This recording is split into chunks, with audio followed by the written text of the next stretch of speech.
எழுத்தாலே இசைந்து அங்கு இருவராய் மூவெழுத்தாலே முறைக்கின்ற ஜோதியை மாயெழுத்தாலே மயக்கம் அது உற்றதே என்று சொல்லுகின்றார்.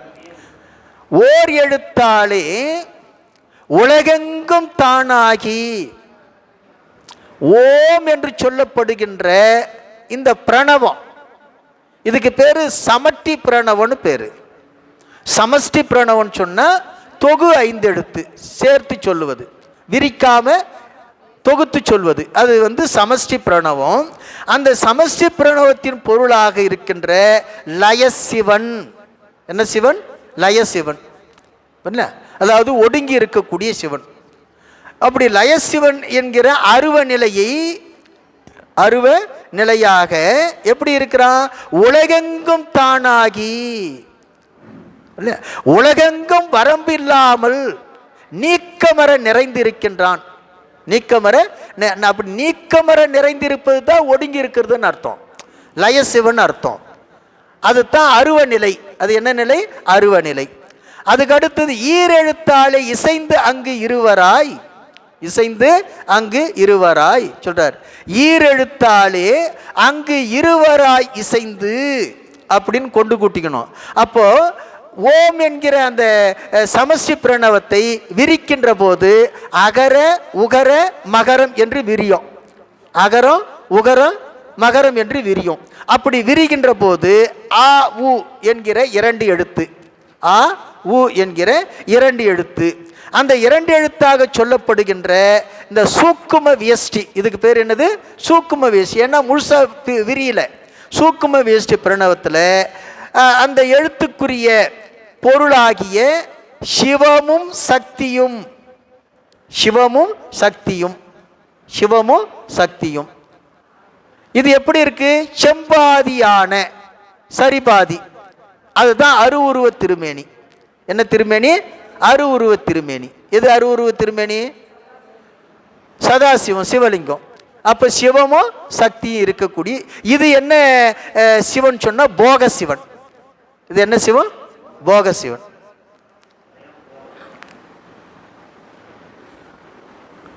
அதுக்கு அடுத்தது மூவெழுத்தாலே முறைக்கின்ற ஜோதியை. இங்க முறைக்கின்றன்னா முறைக்கிறதுன்னு அர்த்தம் இல்லை, அதாவது தொழில் செய்வதுன்னு அர்த்தம்.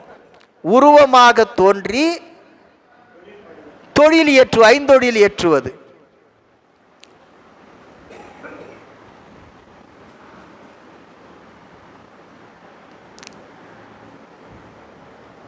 இப்போ ஆ உ இம், அதாவது அகர உகர மகரம், இது தூள வியஷ்டி. இந்த தூள வியஷ்டியாக இருந்து அயன் அரி அரண் என்று சொல்லக்கூடிய மூவராக இருந்து படைத்தல் காத்தல் ஒடுக்குதல் என்று சொல்லுகின்ற அந்த தொழில்களை செய்யக்கூடிய அதிகார சிவன். என்ன சிவன்? அதிகார சிவன் என்கிற அந்த உருவ நிலையில முதல்ல இருக்கிறது அருவ நிலை லயசிவன், அடுத்து அருவுருவ நிலை போக சிவன், அடுத்து உருவ நிலை அதிகார சிவன். இப்படி இந்த 3 நிலைகளில் தொழிற்பட்டு, அதாவது தொழிலாற்றுகின்ற நிலையில் நிற்கின்ற அந்த சிவனை மா எழுத்தாலே மயக்கமது உற்றதே என்று பேசுகிறார். மா எழுத்தாலே மயக்கமது உற்றதே.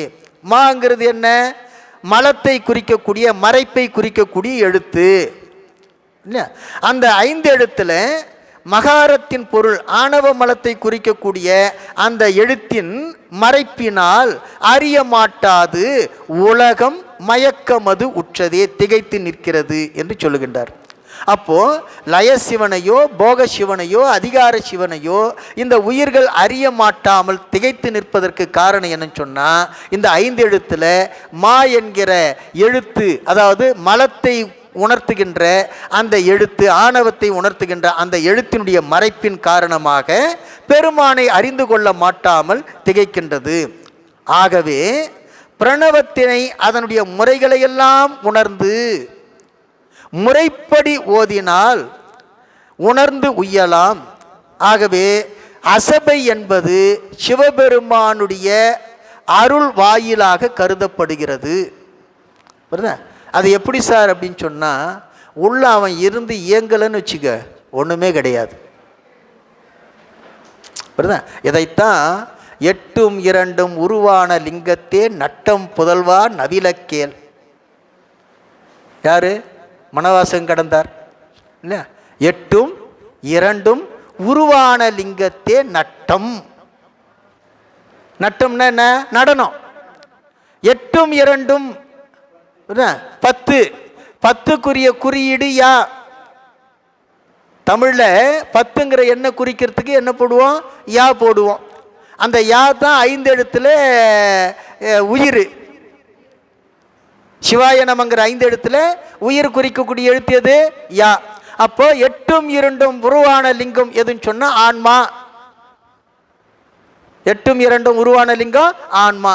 அந்த ஆன்மாவினிடத்திலே நட்டம். பெருமான் அம்பலத்தில் மட்டும் ஆடிக்கிட்டு இல்லை, எங்கேயும் ஆடிக்கிட்டு இருக்கிறான். ஆன்மாவிலும் ஆடிக்கொண்டிருக்கின்றான். ஆன்மாவிலும் ஆடிக்கொண்டிருக்கின்றான். அப்படி ஆடிக்கொண்டிருக்கின்ற காரணத்தினால தான் இயங்கி கொண்டிருக்கிறது. இதை உணர்ந்தோன்னு சொன்னால் பெருமானுடைய பெருங்கருணையை எப்பொழுதும் நாம் மறக்காமல் உணர்ந்து கொண்டிருப்போம் என்பதைத்தான் இந்த அசபை என்கிற இந்த சக்கரத்தின் வாயிலாக இந்த மந்திரம் நமக்கு சொல்லுகின்றது. அதற்கு அடுத்ததாக தேவர் உரைகின்ற சிற்றம்பலம் என்றும், தேவர் உரைகின்ற சிதம்பரம் என்றும், தேவர் உரைகின்ற திரு அம்பலம் என்றும், தேவர் உரைகின்ற தென்பொது ஆமே என்று பேசுகிறார். இந்த அசபைங்கிறது எங்கெல்லாம் இருக்கிறது, எதுவெல்லாம் அசபை என்று சொன்னால் சொல்லுகின்றாரு. தேவர், இங்கே தேவர்னு சொன்னால் தேவலோகத்தில் இருக்கிற தேவர் இல்லை, சிவபெருமான் அர்த்தம். சிவபெருமான் இயல்பாக எழுந்தருளிருக்கின்ற, இயல்பாக எழுந்தருளிருக்கின்ற எது? சிற்றம்பலம், சிதம்பரம், சிதாகாசம் அப்படின்னு அர்த்தம். திரு அம்பலம் பொது, இது பொது. இது எல்லாம் ஒரே பொருளை குறிக்கக்கூடிய சொல்லு. புரியுதா? சிற்றம்பலம் என்றாலும், சிதம்பரம் என்றாலும், திரு அம்பலம் என்றாலும், தென்பொது என்றாலும் ஒன்றையே குறிக்கக்கூடிய, அதாவது அம்பலம் ஆடுகின்ற இடம் என்பதை குறிக்கக்கூடிய சொல்லு. அப்படி இந்த 4மே சிவபெருமான் இயல்பாக நிற்கக்கூடிய பரவெளி. எது? பரவெளி. அப்படி பரவெளியாக இருக்கின்ற அந்த நிலையில பெருமான் என்ன செய்கிறான்னு சொன்னா, இந்த நில உலகத்தவருக்கு அருள் புரிய வேண்டும் என்பதற்காக தில்லை அம்பலத்தில் ஆடிக்கிட்டு இருக்கிறான். யாருக்கு அருள் புரியறதுக்காக? பூ உலகில் இருக்கக்கூடியவர்களுக்கு அருள் புரிய வேண்டும் என்பதற்காக எங்க ஆடிக்கிட்டு இருக்கான் அவன். பரவெளியில் இருக்கக்கூடிய பெருமான் நமக்காக இங்கே ஆடிக்கொண்டிருக்கின்றான். இதை, இந்த நிலையைத்தான் அசபை, இதைத்தான் அசபை என்று சொல்லப்படுகிறது. அப்போ பரவெளியில் இருக்கக்கூடிய பெருமான் அம்பலத்தில் ஆடுகின்றான். யாருக்காக? இந்த பூ உலகத்தில் இருப்பவர்களுக்காக. இந்த அம்பலம் என்பது தில்லை அம்பலம் மட்டுமல்ல, நம்முடைய உடம்பாக இருக்கக்கூடிய அம்பலமும் இதயத்தானமும் அம்பலம் என்று பேசுகிறார். அதற்கு அடுத்ததாக உங்கள் புத்தகத்தில் 895வது பாட்டு, 895வது பாட்டு.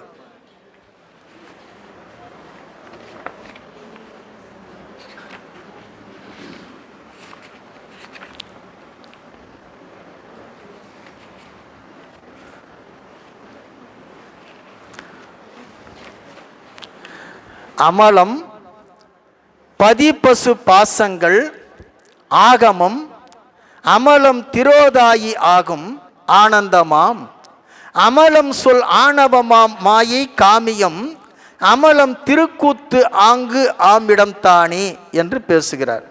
இங்கே அமலம் என்று சொன்னால் நடனம்னு அர்த்தம், திருக்கூத்து என்று பொருள்.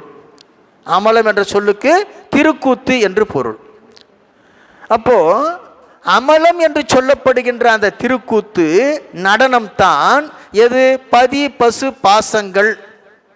அவனுடைய திருக்கூத்து தான் பதியும் பசு முப்பொருளும். அவனுடைய திருக்கூத்து தான் ஆகமங்கள். அவனுடைய திருக்கூத்து தான் திரோதான சக்தியாக இருக்கின்ற அந்த மறைப்பு சக்தி. அவனுடைய திருக்கூத்து தான் ஆனந்தமாக இருக்கக்கூடிய அருள் சக்தி இல்லையா? அவனுடைய திருக்கூத்து தான் எது? பாசங்களாக நிற்கின்ற அனைத்தும் என்று திருமூலர் பேசுகிறார். அப்போ அவனுடைய திருக்கூத்தே எல்லாமும், அவனுடைய திருக்கூத்தே எல்லாமும் என்ற அந்த உணர்வு வந்துவிட்டால், அந்த உணர்வு வந்துவிட்டால் அவன்தான் எல்லாம் என்கிற உணர்வு வந்துவிடுமே. ஆனால் நாம் என்ன பண்ணோம்? அந்த அம்பலத்தை ஒருபோதும் மறவாமல் இருப்போம். என்ன, அம்பலத்தில் தான் ஆடுகிறான், அம்பலத்தில் ஆடுகின்ற திருக்கூத்து தான் எல்லாமே என்ற முடிவுக்கு வந்த பிறகு அந்த திருக்கூத்தை, அந்த அம்பலத்தை ஒருபோதும் மறக்க மாட்டோம். அப்படி மறக்காமல் இருக்கின்ற அந்த அம்பலத்தை எப்பொழுதும் நினைத்து கொண்டு இருக்க வேண்டும் என்கிற வகையில் அடுத்து அந்த திருவம்பலத்தை பற்றி பேசுகின்றார். உங்களுக்கு உங்கள் புத்தகத்தில் 904 அதில் பேசுகின்றார். திருவம்பலமாம் சீர்சக்கரத்தை, திருவம்பலமாக சீர்சக்கரத்தை திருவம்பலமாக ஈராறு கீரி. ஐயா ஜெயக்குமார் ஐயா, அந்த சக்கரை எடுங்க, அது பிரிங்க, அது தனித்தனியாக பிரிச்சுங்க. அந்த திருவம்பல சக்கரை எடுத்துங்க.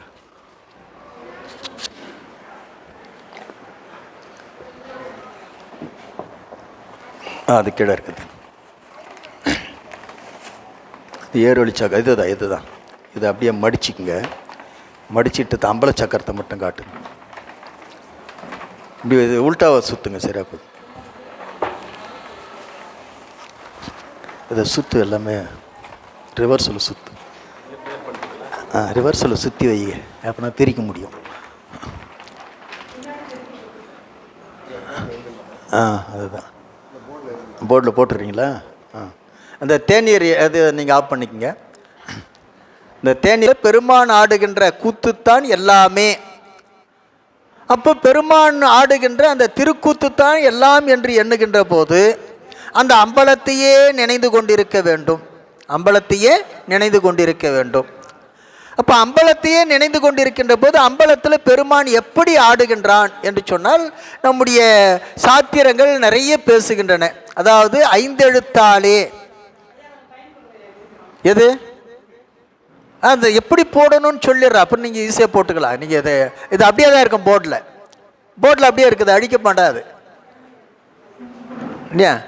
இது அப்படியே தான் இருக்கும். இன்னும் இதுக்கு மேலே வரக்கூடிய சக்கரங்கள் எல்லாம் உங்களுக்கு சார்ட்டில் தான் விளக்க போகிறோம். அதெல்லாம் போர்டில் வரைய முடியாது. சரி,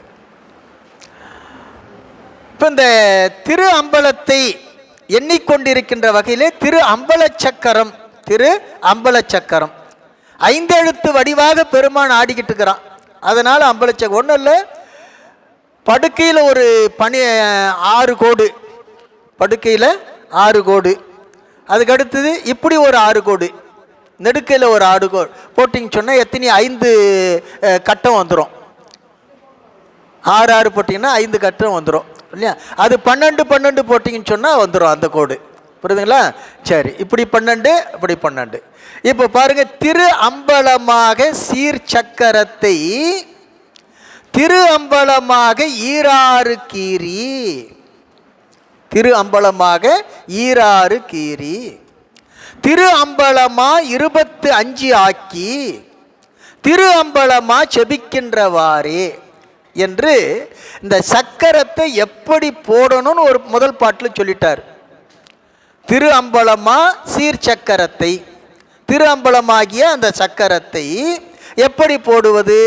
ஈராறு கீரி, ஈராறு கீரி.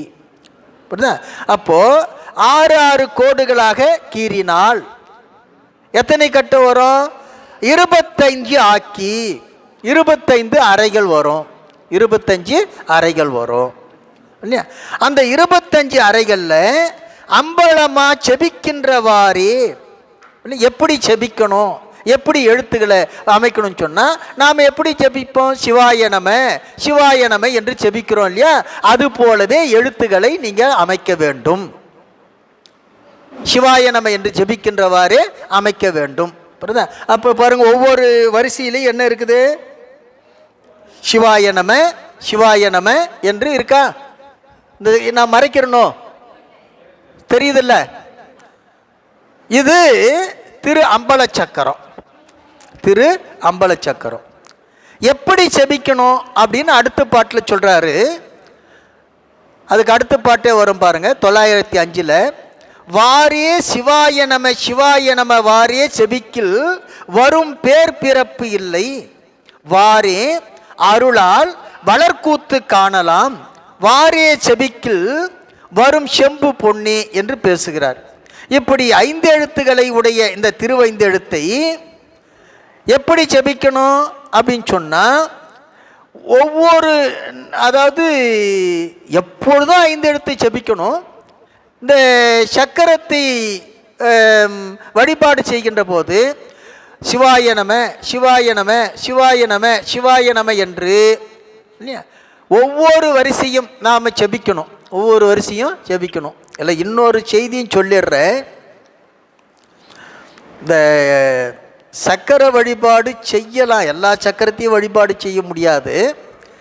அது அந்த அளவுக்கு இது ரொம்ப எளிதான சக்கரம். நமக்கு திரு அம்பல சக்கரம் மட்டும்தான் எல்லாருக்கும் ஏற்புடைய எளிதான வழிபாட்டுக்குரிய சக்கரம்.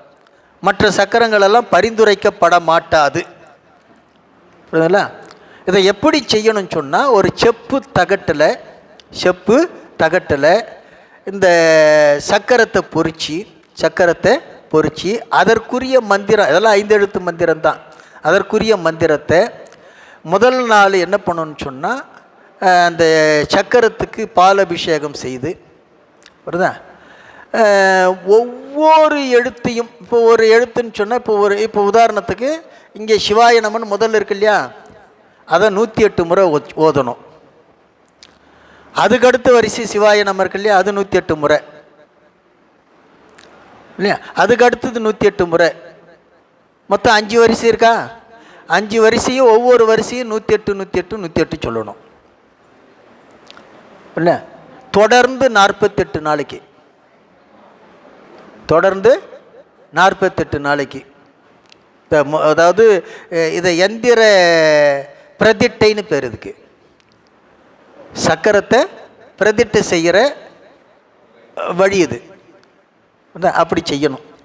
அதுக்கப்புறம் நாள்தோறும் வழிபாட்டில் 108 முறை கணிச்சு வழிபாடு பண்ணாலும் போதுமானது. ஆனால் தொடர்ந்து 48 நாளைக்கு, புரியுதா, அது எத்தனை எழுத்துக்கள் இருக்குதோ அத்தனை 108 சொல்லணும். அத்தனை 108 சொல்லணும். இது தான் சக்கர வழிபாட்டில் இருக்கக்கூடிய இடர்பாடு. அதை இடர்பாடாக நினைக்காம உரைப்போடு செய்தோம்னா பலன், உரைப்போடு செய்த பலன். சரிங்களா? சரி, இப்போ நாம் பாடத்துக்கு வருவோம். இப்போ எப்படி ஜெபிக்கணும் அப்படின்னு சொன்னால், சிவாய நம சிவாய நம என்று ஜெபித்தால் பிறப்பு இல்லை. என்ன இல்லை? பிறப்பு இல்லை இல்லையா? பிறப்பு இல்லைன்னு சொன்னால் என்ன அர்த்தம்? இந்த பிறவிலே நமக்கு இறப்பு கிடையாது. இந்த பிறவியில் இறப்பு கிடையாது. இறப்பு இருந்தால் தான் அடுத்த பிறவிக்கு பிறப்பு. அதுக்கு அடுத்தது இப்படி ஜெபிக்க என்ன ஆகுன்னு சொன்னால், வளர்க்கூத்து காணலாம். பெருமானுடைய திருநடனத்தை காண முடியும். பெருமானுடைய திருநடனத்தை காண முடியும். எப்படி காண முடியும்? அக ஒளியாக காண முடியும், அகக்காட்சியாக காண முடியும். அதுக்கு அடுத்தது வரும் செம்பு பொன்னே, ஆணவமாகிய களிம்பு நீங்கி சிவமாம் தன்மையை பெறும். சிவமாம் தன்மையை பெறும் எது? இந்த உயிர். அப்போ இந்த திரு அம்பல சக்கரத்தை எப்படி